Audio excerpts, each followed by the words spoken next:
Back once again to talk about beadlocks. After doing my first epic video, my apologies. Man, was that thing like a Lord of the Rings trilogy. Hoping to get a little bit quicker with these guys.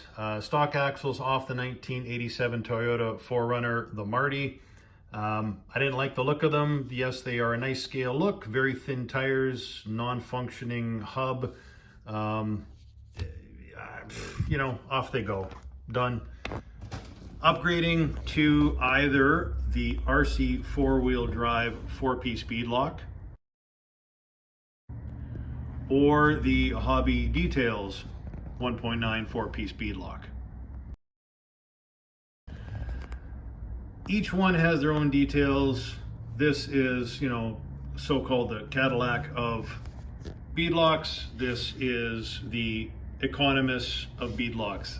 In my opinion, who fucking cares? I think what it boils down to is the look that you're trying to achieve. I picked these ones up because they got a nice retro look. I picked these ones up because, well, it's my money and I can spend it any way I want to. So, whether you're on a budget or you're not, and whatever look you want to achieve, it's up to you. Now mounted on the rig. No, it's not period correct for the actual vehicle or the movie, if that's what everybody's going for. But again, I wanted to do something unique for myself. The Hobby Details offer a nice retro look in that mid-80s. That pattern, they got the aluminum look to them. I like it. The RC four-wheel drive offer more of a modern look. One to me that says, yo, I'm just taking a burn to the Circle K, I'll be right back. Or, hey, I'm just rolling it out in the driveway, I'm gonna give it a bath later.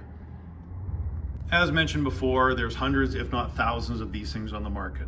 So choose wisely, talk to friends, talk to people, talk to your supplier, talk to your dealer, whoever you know. These guys here will cost you about 2.5 times to 3 times more than these, depending on where you shop.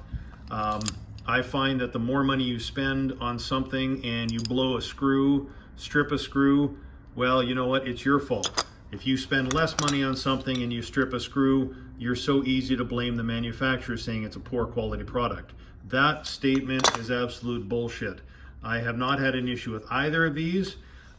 These scare me simply for the fact of these micro screws on the hub itself.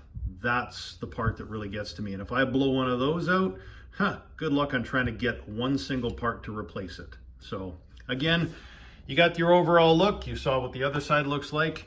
And I'll show you an offset quickly here. Giving you a bit of an offset indicator. The RC four-wheel drives have approximately negative 0.35 or 0.37 of an inch offset that pushes the wheel out away from the body or away from the axle.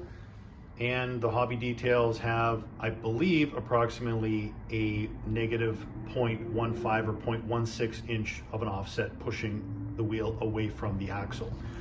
Underneath the body, to get a closer look, what that means is the clearance you have, the axle here, and also clearance to the drag link, the tie rod end, your steering linkage, whatever you want to call it. Going over to the Hobby Details side, it is close, it is tight. I think I got a millimeter or two in play. Might cause some problems on a side hill climb, but for me, I really don't care. Regardless of money, I'm putting these babies on because they don't suck.